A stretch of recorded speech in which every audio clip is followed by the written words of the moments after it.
n'imaginez pas quel honneur c'est pour un simple agriculteur d'être parmi vous ce soir. Donc en fait je suis simple agriculteur. Donc, je suis un agriculteur dans la zone, on verra tout à l'heure où Christian a marqué quelques problèmes de lindane, de phosphore, etc. Donc je m'appelle Vincent Guyot, j'ai 47 ans. Je suis ingénieur agricole de formation, j'ai fait les IPA, donc c'est l'école d'ingénieurs qui était à côté de Rouen, qui a aujourd'hui fusionné avec l'Uni-la-Salle Beauvais. Et je suis installé sur une exploitation derrière mon papa, donc je me suis installé en 2001. Je suis marié, j'ai 2 garçons, j'ai la chance aujourd'hui d'avoir 2 garçons qui sont jeunes, donc j'en ai un qui va avoir 11 ans, l'autre qui va avoir 5 ans. Et en fait, je dis que c'est une chance aujourd'hui parce que je n'ai pas de questions à me poser sur comment construire l'exploitation agricole pour qu'éventuellement 1, voire 2 de mes enfants soient agriculteurs demain. Donc je suis aussi, donc j'ai plusieurs casquettes. Je suis administrateur d'une coopérative céréalière, donc je suis producteur céréales et betteraves. Et donc je suis administrateur d'une coopérative qui s'appelle Cérésia et je suis aussi administrateur d'un centre de gestion qui s'appelle le CER. J'ai toujours été engagé depuis, en fait avant de revenir sur l'exploitation familiale, pendant 5 ans j'ai été technicien d'une chambre d'agriculture entre Cergy-Pontoise et Roissy, durant lequel j'ai fait de l'animation d'un groupe, de l'animation technique d'un groupe d'environ 80 agriculteurs. Et donc, que je l'ai dit, entre Cergy-Pontoise et Roissy, et donc c'est pour ça que je connais Paris, enfin, je connais là un petit peu la région. Et c'est là aussi, pendant toute cette période en fait de cohabitation entre l'agriculture et donc la grande culture et les citadins, qu'on a pris et que j'ai pris conscience de la nécessité de recréer le lien entre nous les agriculteurs et vous, la société, les consommateurs, etc. Donc dès que je suis remonté sur la ferme en 2001, je me suis engagé dans des structures de communication positive, dont la première s'appelle Passion Céréales, la deuxième s'appelle Agri Demain, la troisième s'appelle les France Agrituitos. Et donc, suite à une formation avec Passion Céréales il y a maintenant 5 ans, j'ai ouvert un compte Twitter.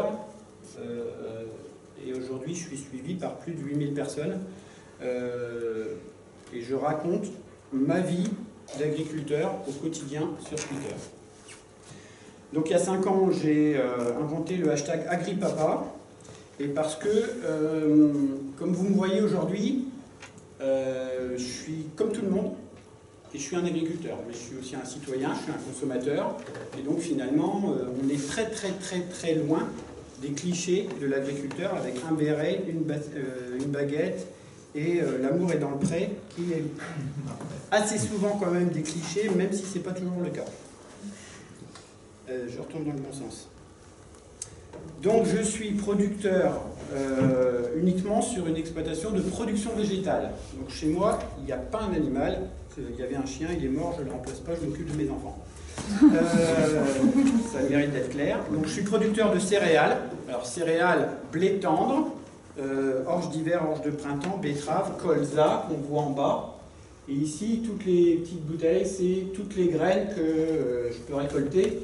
Donc on retrouve ici l'orge, le blé tendre, l'avoine, des pois protéagineux de printemps, du colza, des févroles et de la moutarde. Ça, c'est toutes les graines que je peux récolter avec la moissonneuse-batteuse. La seule culture qui est un peu spécifique et que je ne moissonne pas, c'est la betterave, qui est là.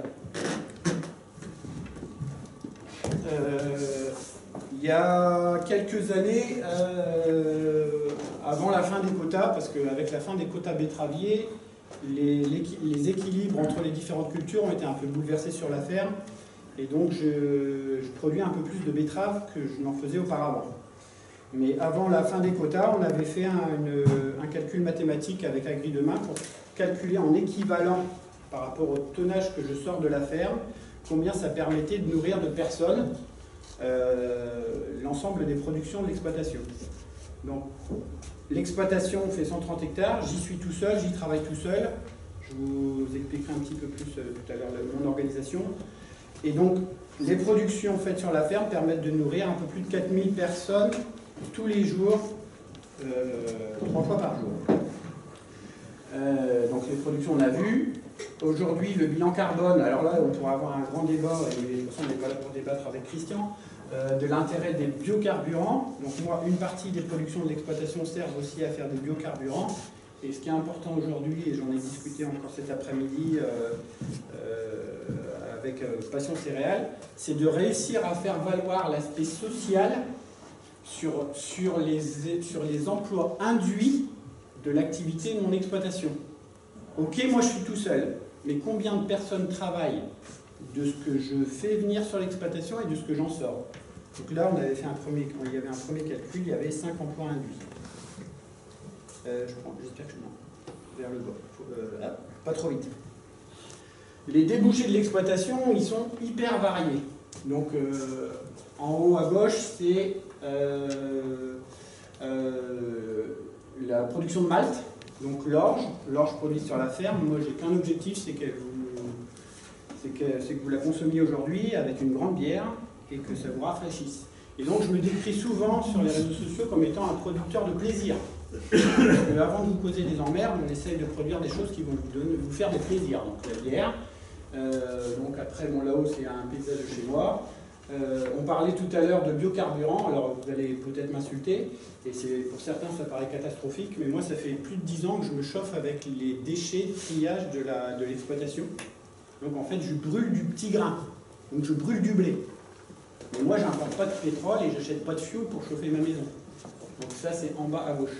Et une partie de l'exploitation, et ça fait partie des débats géopolitiques du moment, c'est de savoir si l'agriculture française elle est faite pour nourrir la planète, ou alors si elle est faite que pour nourrir les Français. Pour l'instant, il faut savoir qu'à titre de votre information, il y a aujourd'hui 1 grain de blé sur 2 en France qui est exporté de France. Alors, dans l'autre sens, je me trompe tout le temps. Donc je suis seul sur l'exploitation, mais bien sûr, il y a des chantiers. Je pense que la semaine prochaine, ça serait plus difficile pour moi d'intervenir, pour lequel on a besoin d'être plusieurs. Donc, un des chantiers principaux, c'est la moisson.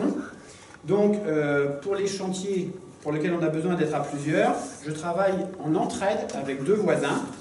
Donc la batteuse, la grosse batteuse qui vaut très cher, elle est à moi, mais elle fait de la récolte sur 3 exploitations, ce qui me permet à moi d'avoir un parc matériel plus petit. Moi, je n'ai pas de benne sur mon exploitation. La benne rouge, moi, j'en ai pas. Parce que de toute façon, c'est mes 2 collègues qui viennent avec leur tracteur et les bennes. Moi, j'ai que la batteuse. Donc, c'est aussi pour ça qu'aujourd'hui, quand on voit du gros matériel ou quand vous voyez du gros matériel, le gros matériel ne correspond pas forcément à des grosses fermes. Aujourd'hui, on a du gros matériel parce qu'on le partage. Et parce qu'en fait, en nombre de matériel, le nombre de matériel a complètement fondu comme neige au soleil, parce qu'on n'est pas là pour avoir de la ferraille. On est là pour avoir de la compétitivité, pour gagner notre vie. Et ça, le premier slide de Christian, c'est Francis, pardon, je me mets en... Il est hyper important, et dans tout ce que vous étudiez, l'agriculture va retrouver sa place. Les déchets, l'économie, etc., dans tous les petits ronds, on peut faire un lien avec ce qui se passe sur l'exploitation. J'essaye de ne pas être trop long. Ça, c'est l'agriculture française. Si je suis là aussi, c'est parce que on en prend plein la gueule à longueur de journée, et on en a un peu marre aussi. Donc, la diversité de l'agriculture française, elle est là.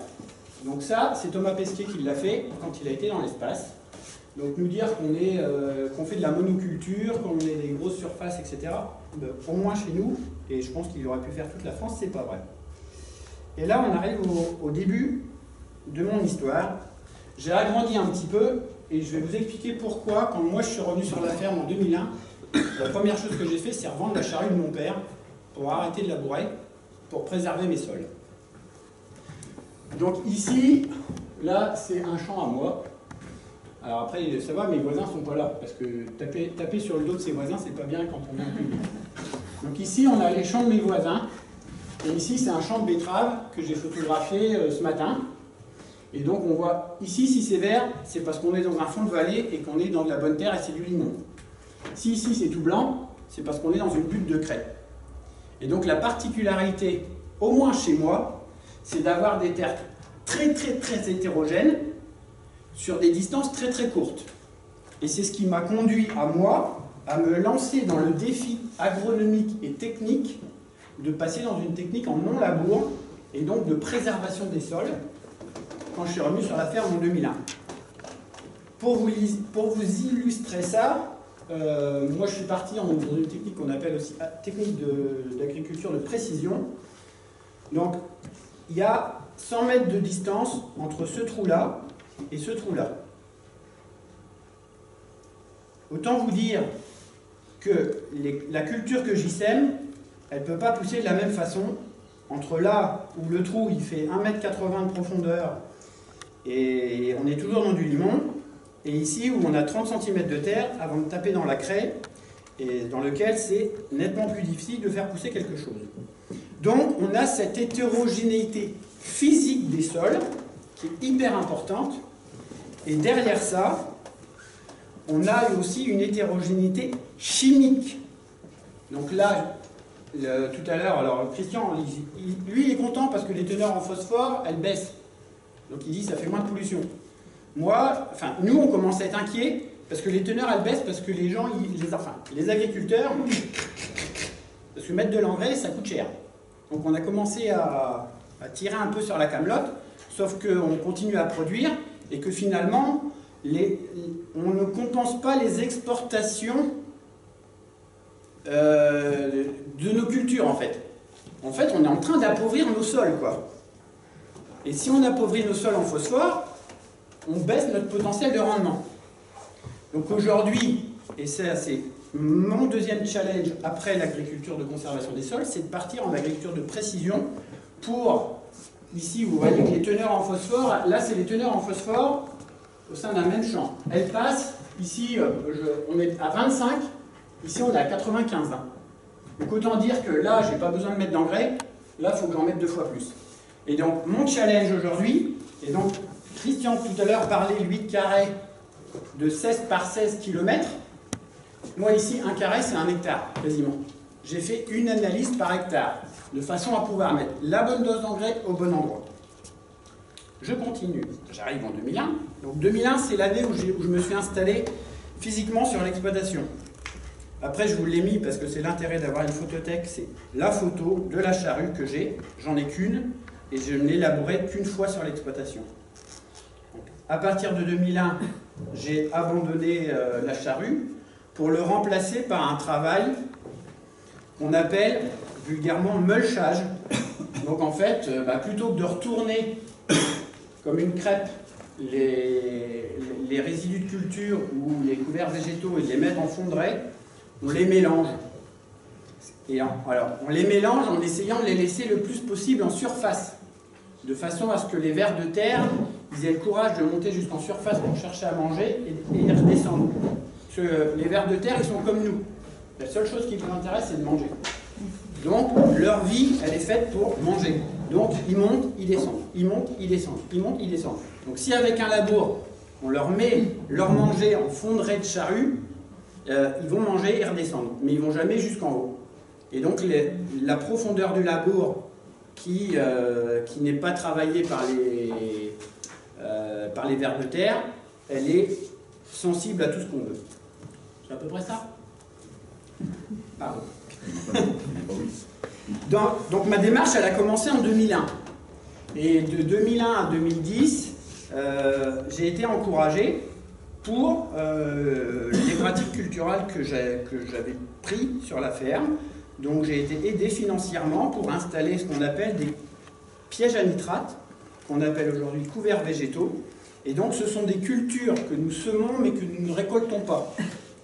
Donc après la moisson, que je vais faire dans 15 jours, et, dans cette parcelle-là, si je veux y semer une betterave en mars 2020, j'ai un long espace qu'on appelle une interculture. Et donc, soit dans cette interculture, j'y fais rien, et je laisse le sol au petit bonheur la chance, comme on veut, soit j'y sème un couvert végétal qui va faire travailler le sol et qui va nourrir le sol, etc. etc. Donc ça, avant, c'était pas obligatoire, piéger les nitrates. Aujourd'hui, c'est quasiment obligatoire partout, sauf dérogation. et c'est le début de l'agriculture de conservation des sols. J'ai remis la photo avec Stéphane Le Foll, et Christian l'a dit tout à l'heure, parce que Stéphane Le Foll est à l'initiative de la démarche 4 pour 1000 du stockage du carbone. Malheureusement, Stéphane Le Foll n'est plus ministre de l'Agriculture. Et entre-temps, on a changé. Donc, progressivement, dans mes techniques de mulchage, entre guillemets, j'ai évolué aussi. Le tracteur a changé, c'est plus le même. On cherche à évoluer dans nos pratiques. Cette photo-là, c'est pour vous expliquer qu'aujourd'hui, dans une démarche d'agriculture de conservation, je pense qu'on vous l'a dit tout à l'heure, vous avez eu un exposé sur la permaculture. Globalement, ce que je fais tend à aller vers la permaculture à l'échelle des cultures industrielles ou cultures céréalières. Donc ici, sur cette photo-là, on a moissonné 10 ou 15 jours avant, et le plus vite possible, j'y ressème une autre culture sans avoir travaillé le chaume du blé avant. Donc ici, c'est du chaume de moisson, je sème une graine, là il y a une graine qui est mélangée avec la paille, le couvert va pousser, et ensuite le couvert pousse. Enfin, le couvert pousse si il pleut, parce que on a un des problèmes, c'est les leviers ou les stress hydriques et les leviers agronomiques pour faire pousser des beaux couverts. Donc moi je suis à 180 km au nord-est de Paris. Normalement l'eau n'est pas un problème, par contre la somme de température et la date de semis sont un vrai problème chez nous. Donc là, des couverts multi-espèces que je retravaille, bon la photo n'est pas super, que je retravaille après pendant l'hiver. Et donc c'est là où on pourra discuter tout à l'heure de comment on définit l'agriculture de conservation des sols. Moi je suis dans un système avec des cultures industrielles. Enfin, la culture industrielle chez moi c'est la betterave. Et de la betterave sans aucun travail du sol, c'est très compliqué, très risqué. Et ça marche pas en gros. Enfin, en gros. C'est hyper risqué. Donc là, cette parcelle-là qu'on vous m'avez vu travailler avant, moi je la reprépare parce qu'une graine de betterave, c'est gros comme un petit machin comme ça. Et quand moi je sème mes betteraves, en 2 jours, je mets 10 000 € de graines en terre. Donc si, au bout de mon 2e jour où j'ai semé, je dois mettre un cierge au bout de mon champ en disant pourvu que les mulots ne mangent pas tout, les souris mangent pas, enfin les mulots souris c'est pareil, les limaces, les machins, les cils, etc. Moi j'ai arrêté quoi. Enfin, j'ai pris des risques dans ma première décennie d'agriculteur, donc 2001-2010. Là aujourd'hui, j'en prends un peu moins. Donc là je prépare la terre, là je sème. Et puis ça c'est des photos de alors là, début juin. Et une photo de ce matin, parce qu'avant de venir vous voir, j'ai été dire rejoindre mes betteraves comme tous les matins. Donc les betteraves poussent, elles sont correctes. Et je considère, au bout de 18 ans, avoir à peu près trouvé la technique de culture qui me permette de réussir mes cultures sans me planter de trop. Et alors, on parlait tout à l'heure de, donc ça c'est 18 ans plus tard, la thématique aujourd'hui c'est l'appauvrissement des terres. Si je vous demande de quel côté est mon champ, j'espère que vous allez trouver. Quand on dit non mais ça sert à rien, Vincent, tu t'enquiquines, je sais pas si je suis trop long, non ça va. Avant qu'émerge le dossier brûlant du glyphosate, les voisins venaient me voir parce qu'ils commençaient à s'intéresser à ce que je faisais et parce que je pense qu'ils allaient commencer à regarder sérieusement comment dans certaines parcelles comme celle-là, ça pouvait marcher. Aujourd'hui, le dossier glyphosate lancé, ils ne savent plus. Donc eux qui ne sont déjà pas dans cette technique-là, pour l'instant, ils font ça. Donc là, c'est la même parcelle avec 4 ans d'écart. Donc l'agriculteur, quand on parle d'hétérogénéité de terre, là on est bien dans le limon. Donc là ça va à peu près. Puis là on tape dans la butte de blanc, enfin là, ce qu'on appelle la butte de blanc, ce qu'on appelle une butte de blanc chez nous, donc une butte de crête. Donc en gros, bah, une butte de blanc, si tu la laboures, il n'y a rien. Il n'y a rien qui pousse. Donc là, il n'y a rien qui pousse. 5 ans plus tard, l'agriculteur, ou 4 ans plus tard, il a essayé de faire un progrès. Et il ne l'a pas labouré. Donc, parce que dans un limon en bas, dans un bon limon, on peut faire à peu près, enfin dans un bon limon, un agriculteur peut faire à peu près toutes les conneries qu'il veut. Quand vous jetez une graine dans un bon limon, ça pousse tout seul. Donc là, en gros, on peut faire du labour, du non-labour, du machin, gna gna, si ça va à peu près, on met la graine de betterave et puis elle fera 100 tonnes quand même. Donc là, il s'est dit, ah bah finalement, ce que Vincent fait, c'est peut-être pas mal. Et donc il a arrêté de labourer là, en se disant que ça allait pousser quand même. Et puis finalement, et ça rejoint la photo d'avant, pour arriver de là à là, faut pas 4 ans, quoi. Faut pas 3 ans. Hein. Là, c'est mon voisin qui est en technique en labour normal. Là, il y a 20 ans de non-labour. Donc là, je dis pas que ça pousse pas, hein. C'est pas vrai. Hein. Ça pousse aussi. Hein. Mais moi, ça peut pousser aussi. Et une chose est sûre, c'est que moi, je mets moins d'intrants que lui.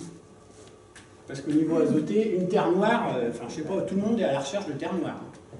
Alors, il y a des écarts de fourniture du sol, de température, etc.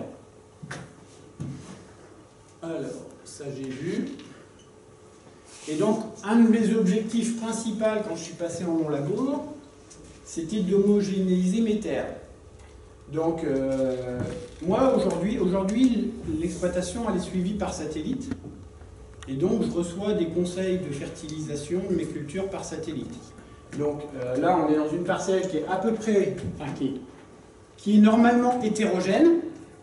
Et finalement, au bout de 18 ans, je me rends compte que dans une parcelle qui est hétérogène, j'arrive à avoir une culture homogène. Donc, j'ai rempli mon pari. Mais, c'est dur. Il y a des extrêmes quand même. Quand il y a vraiment trop de différence, on n'arrivera pas à tout gommer. Alors, je sais pas, j'ai encore un peu de temps. Ouais.